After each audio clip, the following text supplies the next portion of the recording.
Thank you so much for staying tuned. It's still the conversation here on Lagos Television. At the expiration of the state of emergency in Rivers State and the joining of the All Progressives Congress by Governor Sim Fubara of Rivers State, many had thought the coast was clear and that governance was going to resume for Governor Fubara. But as it seems, the end is definitely not in sight, as there seems to be some political instability in Rivers State.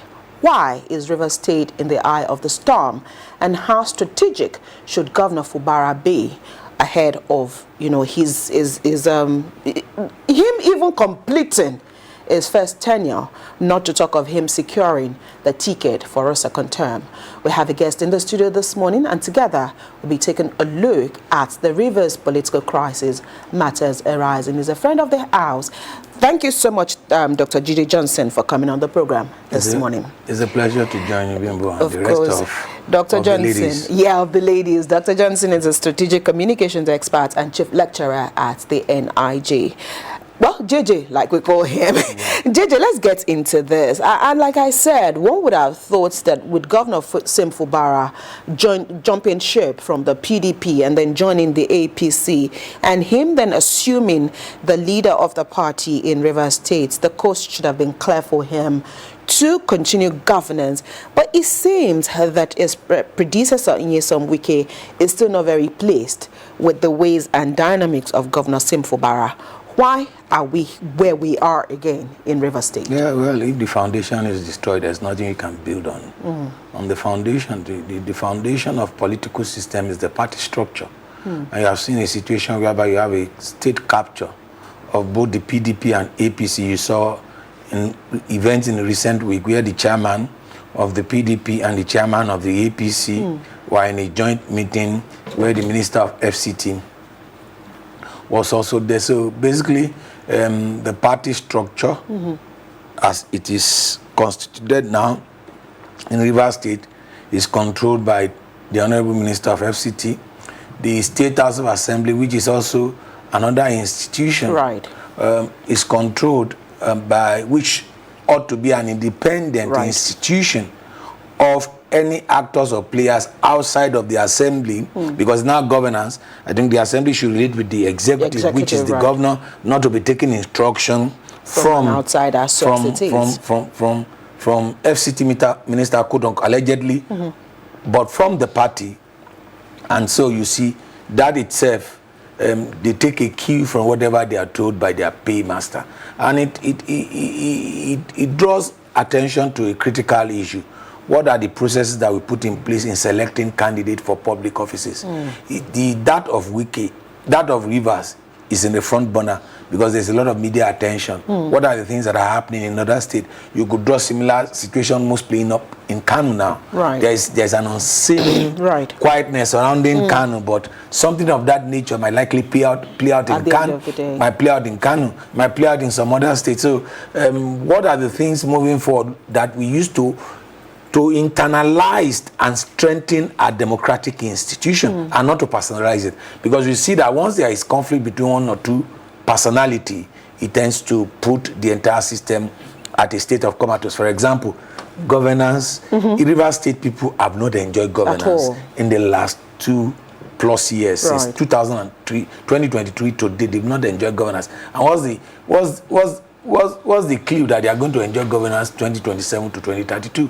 Because if the structure of 2023 is still like this, and the actors and players are not ready to sheath their sword and consider the interest of the state, consider the interest of the party they belong, because technically, except the Minister of Federal Capital want to deceive himself, he is technically an APC member. And if he's an APC member, you have a federal President of the Federal Republic, who happens to be an APC member, who happens to be the leader of the party, and then you have the governor. At least there should be some semblance of party, internal party arrangement to solve this particular issue. But as far as I'm concerned, my own interpretation might be wrong. I don't think that the Minister of FCT is looking for any kind of settlement. As far as he is concerned, there is an agreement. Agreement is agreement. An agreement must be adhered to against all odds. And from what you said, at the beginning of your response, you talked about political control, and we seem to be seeing that also play out here, where the minister for the FCT again is insisting that even if certain things should have been done, he should have been consulted. It should have been the one to take the forefront. For example, there was no agreement that the governor Sim Fubara was going to join the APC, and if he was going to join, he should have been the one to lead him to the APC. And the fact that the people of Rivers are the ones suffering at the moment because of good governance, are there lessons really for the political elite to take away from the Rivers crisis, or are we just going to assume that going forward things can happen and can take away governance for which people were elected for? First and foremost, let me advise the Minister of FCT. There's a particular thing in my local dialect. Once you have given the ram to somebody, you leave them the rope. You release the rope. He did not become what he is today by virtue of himself alone. God, and God used people to help him. When he was governor general of the state. Nobody questioned his authority and the rest of it. And once he has made the present governor to be the governor, you should allow him, you should give him some respect, you should give him some leeway. The governor has his own presence of mind to determine whether to join APC or not to join APC. When he and his five jolly friends, when they left PDP to form the 5 governors and then the 5 musketeers, and they work with APC, nobody questioned him. And so you should understand, even if Fubara is his son, it's of age for him to take a decision for himself. You should stop playing God. Now, what are the lessons we should learn from that? This is playing out in 2026 in Kano, in Rivers State. It will play out in Kano. What will play out in Ogun? I can assure you. What will play out in Nasarawa State? What will play out in Borno State? You see, all of this, our system is personalized. It is not institutionalized. We don't have superstructures. We have supermen running our structures. And so most of our policies are controlled by individual, not by institution that you have put in place. Imagine if it is just the party members, not the money bags or the heavyweights that controls the party, through a direct primary. The minister of FCT or one godfather in Kano cannot be holding the governor to ransom because he knows directly his mandate comes from the people. And that's why we have said there's a need for us to reform our party system. The basis for democratic society, for representative democracy, is the party system. Are the parties democratic institution? No. The parties are not. Look, which of the parties are the ESCO members elected directly by the people? None. Within the APC, had had 3 chairmen between 2023 and to date. PDP does not even have a head. Labour Party does not even have a direction. And then even the ADC that called themselves a coalition, some people left their party and they went to ADC and they hijacked the structure. They hijacked the structure. They hijacked the structure. And if people can hijack the structure of the party, which provides you the basis to contest election, win election, and control government, when they get to government, they will hijack the structure of government. And that's what we are saying. Antecedent is what you've just explained here playing out. Let's quickly go back to the issue of the State Assembly, which you also mentioned, which of course the Constitution expressly stated all of the 3 arms, yes, should work together, but should also be independent of one another. But what we're currently seeing in Rivers is also one that calls for question. You also alluded to that fact earlier on, as the fact that all of those lawmakers were handpicked by Nyesom Wike, who were all in the PDP, but at the moment have all decamped to the APC. So one would have thought that them and the governor now in the same party should at least speak for something. But they've now instituted, or they're starting an impeachment process against Governor Sim Fubara, even though the governor is asking for calm, saying that everything is under control. What does this really say, again, about personal interest, which you mentioned earlier while you were responding to the question? Well, for the House of Assembly member, a lot of them, I can assure you, will not return. Because they've not served the interest of their people. But then I was just going to say that, but you've also said here that it is not the people who are deciding. So will it make any difference if the people are not the ones deciding? What happened to the political career of the House of Assembly member that impeached the now Alaafin of Oyo when he was governor of Oyo State? Oh, Oyo State. What happened to the House of Assembly members that impeached Dele Fayose? You see, once you are part and parcel of an undemocratic process, you will reap the reward. It's very clear. It is very, very clear that you cannot be trusted. It's just a matter of time. Even their paymaster, as far as it's concerned, since they have not succeeded in impeaching who he wants them to impeach, since they've been trying. You know, this is the third time. You know, they decamped the first time. Yes. They went back. They decamped, and then now they have decamped again. So we don't know if they are going to camp again. To have an understanding, the APC has a structure. Unlike the PDP that has been bedeviled with crisis, there is a structure within the APC now in terms of the state ESCO, the the regional ESCO, and then the national ESCO, and then you also have the institution of the Progressive Governors Forum. Then you now have the president as the leader of the party and the rest of it. So there are powerful institutions within the APC which are non-existent in PDP for now. It used to exist in PDP, but does not exist in PDP for now. Wike is PDP in and out. Are you getting it now? So there is no control mechanism, no party structure to check the House of Assembly members.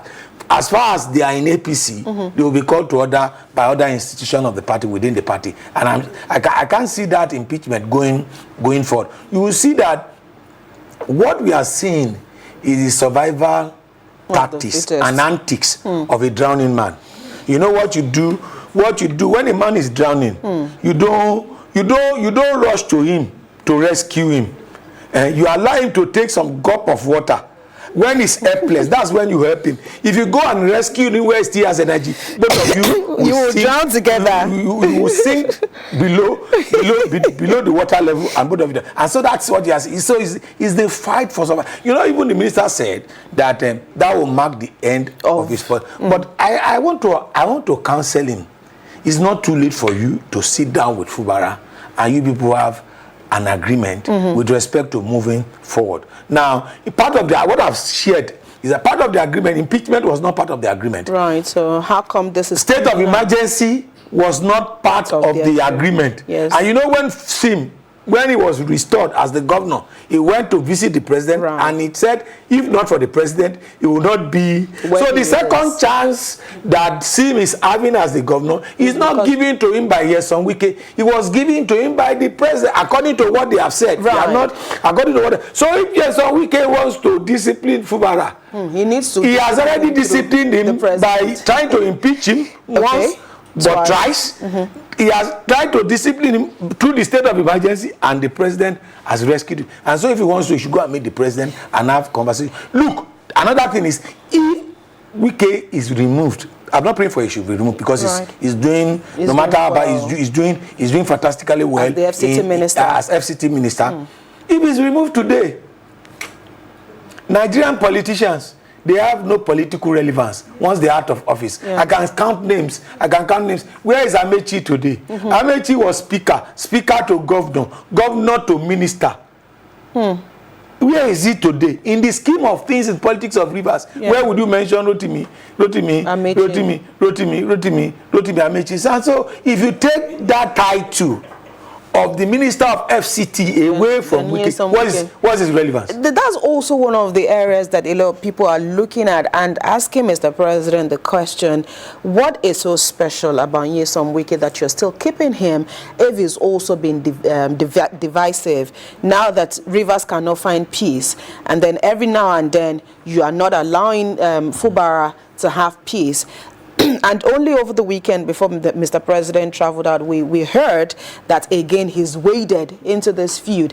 Isn't it also tiring that all the time, this is about the third or the fourth time, they'll be going to the president to resolve all this crisis? There's a saying in my local dialect,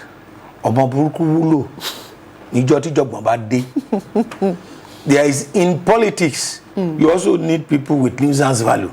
Oh, wow. Yeah. You need people with nuisance value. Is that what nuisance value, quote unquote? Quote. Quote unquote. Now, you need people that are fearless, people that are dogged, people that are fighter. Are you getting my point? And people that believe in a cause and they will go for a cause. Will I want to have Wiki as my enemy, or will I want to have Wiki as in my camp? I'll tell you, from political point of view, I'd like to have Wiki in my camp than for me to have. Is that relevant? Yeah, than for me, because if he believes in a cause, he pursues that cause all at it with his sweat, blood, and everything. Believe you me. And so, as far as political relevance is concerned, is useful, and you can't controvert what he has done, despite his personality, what he has done in FCT as a minister. True. With respect to what he has done.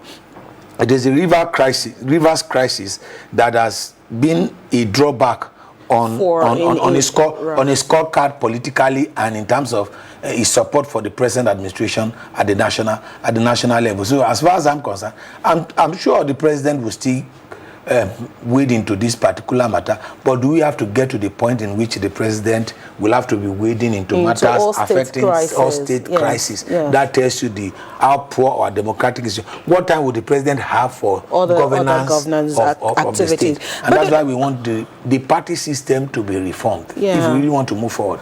Does this really say anything about the strategic importance of Rivers State in Nigerian politics? Where it be other states, would Mr. President still be particular about ensuring that, that the state remains with the APC, or he could just close his eyes and say, you know what, guys, you're free to do whatever you want to do? If you're a father of a house, and in a household you have 36 rooms, and one of the rooms is on fire, will you say because you are the father, you still have 35 rooms, you allow one of the rooms to catch fire? If you are not careful, that fire will snowball into other rooms. Into other rooms. As far as the president is concerned, whether it's Sokoto State, whether it's Zamfara State, whether it's Rivers State, every state is important. He's the president of the Federal Republic, and he must ensure that there is peace in Nigeria, which is superintending Rivers. So there's nothing so special about Rivers. Rivers is just like every other state. Although in terms of the revenue that goes to Rivers compared to other states, because a lot of people say because of the economic importance of Rivers State. But most importantly, at the end of the day, what matters most is the number of votes that you are able to get during the election. If Rivers State should vote for the opposition, and then the other 35 states should vote for the winning party. And so as far as I'm concerned, the problem we have is political. And once that political issue is resolved, I can assure you that there will be peace and tranquility in Rivers State. But can it be resolved? I don't know. During Amechi's time, there was crisis in the House of Assembly. It was well managed. A committee of 9 was there where you recall where they broke mace on the head of a police officer, and a majority that they took to prison. During even Wike's tenure, the politics of Rivers is so volatile, and one of the factors responsible for the volatility of is the predecessor not allowing his successor to run the government. Okay, so from what you've raised now, because I was going to ask you that political reconciliation, how genuine can it really be? Because others have also said that there's the need for both men. You also said that earlier. There's a need for both men to actually sit together, shift their swords, lay their cards on the table. What exactly do we want? How can we really resolve this crisis?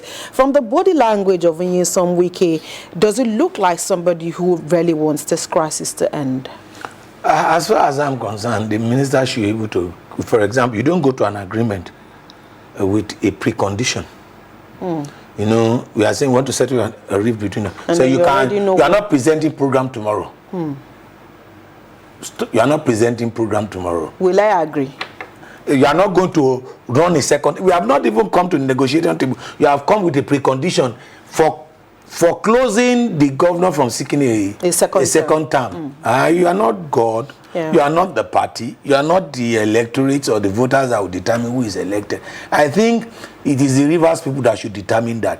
Everything the minister wanted is being given. Even the local government elections were cancelled, and the local government elections were was conducted by a sole administrator, which is antithetical to democratic principle. There are a lot of things that have gone wrong with Rivers State that we have closed our eyes in the interest of peace. You know, in the interest of peace, a lot of people say, okay, let this fly, let this fly, let this fly. For example, if you take the issue of that local government to the Supreme Court, and you have a Supreme Court, how can a sole administrator, without a state house of assembly, conduct a local government election in a democratic dispensation? Right. It's antithetical. It's undemocratic. It's unheard of. But in the interest of peace, a lot of Ghanaians have said, okay, let's allow this to fly. A lot of these have been allowed to fly for the minister, for him to be happy. But how can you satisfy an insatiable person? You know, it's like a barren land. The more you pour water on it, the more water it wants. Right. It's like a graveyard. A graveyard is not tired of receiving dead people. So Okay. the best thing for you to do is for you to close the grave. Right. I'm still going to go back to lessons that can be learned from the current issues in Rivers State, which also you've raised a few other states that could face similar actions if care isn't taken, or if people do not make conscious effort to close the gaps before that happens. And we've talked about the fact that these things must be institutionalized and not personalized. So what are some of the other things that these states can begin to nip in the bud before the crisis snowballs, especially talking about party system, succession issues, and also not allowing individuals to hijack the structure of the party? I think that the governor himself is not a politician. Oh, definitely. Yeah, because how can you have House of Assembly members and you are not, they are still intact? You have not been able to penetrate. Using whatever means you have. You know, Machiavelli says the end justify the means. You remember when the president had a meeting with the governors and he told them they should allow the local government to function. He will pay them their money directly if they don't allow them to. He said he holds the yam and the knife. Fubara holds the yam and the knife. Or should hold. He holds the yam and the knife. They transfer 100,000 to State House of Assembly members. Isn't that also it's ridiculous? Right. It is ridiculous. To a large extent, Sinfubara himself is silently stubborn. Silently stubborn. With due respect to him, he's the Excellency's governor of Rivers. He's silently stubborn. There's some level of politicking he could have played that will have at least made the House of Assembly members. Have some. For example, they said present the budget. It cost me nothing to present the budget to them. There's a provision within the Constitution that says that until you approve, it's 1999 Constitution, you still have the right to, within 6 months, to spend 50% of the last year estimate, right, or of the last year budget, to still go ahead with it. And so I present it for them. Let them approve. Let them not approve.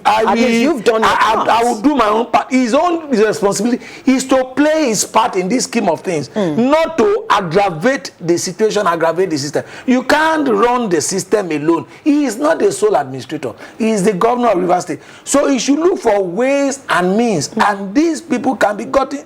He can get across to them if he wants to provide them everything they require for the functioning of their own of their own office.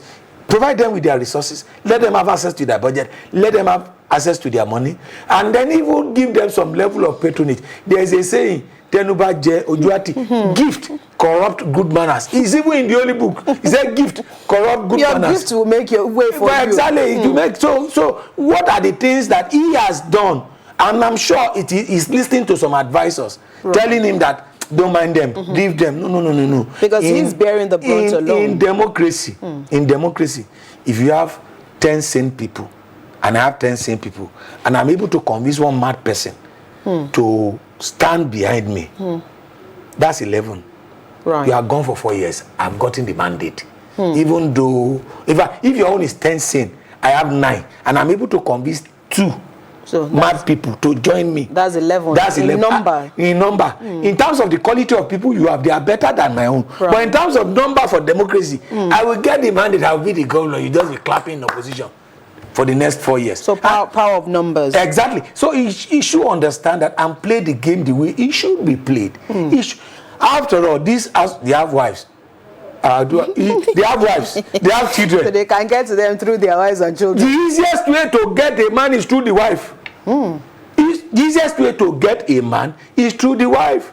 How much money have they given to their wife? I'll take all their wife to America. And then before you know it, I'll take all their wife on the conference. All the wife, their children, they will go on holiday. By the time they come back, the wife will tell the husband, I don't know which type of house of assembly you are doing. 100,000 is what you have in December. We didn't have anything to show for it. Okay, Gigi. Again, there are elder statesmen. There are people who, again, you also said, Sim Fubara could also be listening to people. What should also be their role here? Should they be particular about the peace, progress, and stability of River State? Or is everybody just assuming that this is just about some wiki and the stubbornness of Sim Fubara, and at the end of the day, like they will say, one man go win? Or what should they also be doing at ensuring that these men sheath their swords and prioritize governance? No, you should understand the subculture of every given state, of every given society. The subculture of South is different from the subculture of the South. The subculture of Port Harcourt, River State, is different. Who are the other statements? When Odili was true, it was parked to one side. When Amechi was true, it was parked to one side. Now you see, Wikedi don't want to be parked to another side. To one side. If you've been to Port Harcourt, it's an independent old man for himself. You are for yourself. It's the life of struggle. There is no hierarchy. There's no hierarchy. The hierarchy is based on position, wealth. That's the structure of their own society. It's different from the structure of the society in the Southwest, for instance, in the North, for instance. And those are hierarchical society whereby there are positions of elders, there are positions of authority, their institution. You recall how a Southwest governor talk to kings the way Yeson Wike was talking to one traditional rulers when he was governor, when he was telling one king that he has a big cap on his head, he's running, that when they were in school, he used to be the one that runs around for them. And so, understanding the dynamics of the society will help you know what is real. There are no, I can say it and I can be my judge. There are no elders in River State because there's no such structure in their subculture. Right. Okay. I'm just quickly. Otherwise, Sir Peter Odili should have been able to call Amechi to order. He should have been able to call Wike to order. Or Madam Peace should have been able to call Wike to order. Yeah, as we wrap up this conversation this morning, again, the State Assembly is saying we will go ahead against all odds with our impeachment process, even though, according to them, there are moves by certain people to block the impeachment process, and the governor himself is suing for calm, of course, amongst the people of the state. For the State Assembly and the where they stand now, you've also said Governor Sim Fubara should be able to infiltrate into the assembly and get things done. But I'm going to somewhere where yesterday the governor said over the impeachment process, and he said, I'm going to quote him now. Governor Sim Fubara says in his explanation why he said some dogs don't understand why they bark. And so if you're also saying things like that, does it look like the governor himself wants this crisis to be solved? That's why I told you that earlier. Is a silence? Stubborn person, and I'm sure there's those that are emboldening for him to take that kind of voter face. But you can also not blame him when you push a man to the wall. Right. He will surely react. He will surely react. And I think that for him, my advice to him is for him not to join the same rhetorics with the minister. He is the governor. Presently, he's the governor. He should try and reach out to the State House of Assembly member. And the State House of Assembly do not have monopoly over the impeachment process. The impeachment process goes through the judiciary. A 7-man committee has to be appointed by the Chief Justice, who have to look at whether indeed the governor committed gross misconduct. Yes, And if their report comes out that the governor is clean, they can't vote on. If they vote on that, it should be impeached. It's a nullity. So there's still a process of investigation that will be done by the chief judge. The chief judge needs to assign to it, and as the judge, the chief judge can assume the responsibility not to sign, to tell them that they will not follow the due process, and what they are accusing the governor for is not explicit, is not explicit, is not so explicit, because the section itself is ambiguous. What do you categorize as gross misconduct? Misconduct. So as far as I'm concerned, the governor has the yam, and has the knife. Let him use the knife and the yam. Where he needs to use the knife, he should use the knife. Where he needs to share the yam, he should share the yam. So he has the power to decide how best this can be resolved. We'll have to leave this conversation here this morning. Thank you so much, Dr. Jide Johnson, for finding time to be with us on the program and contributing your thoughts with us today. Thank you so much. It's a pleasure to be with you. And of course, we've been speaking with JJ. He's a strategic communication expert and chief lecturer at the NIJ. We'll take a quick break. When the conversation returns, Adibimpe and Joy will be here with their Lagos conversation. The views expressed on this program do not represent that of the producer, management of Lagos Television, or the Lagos State Government. They remain the perspectives of those expressing them. Thank you for staying with Lagos Television.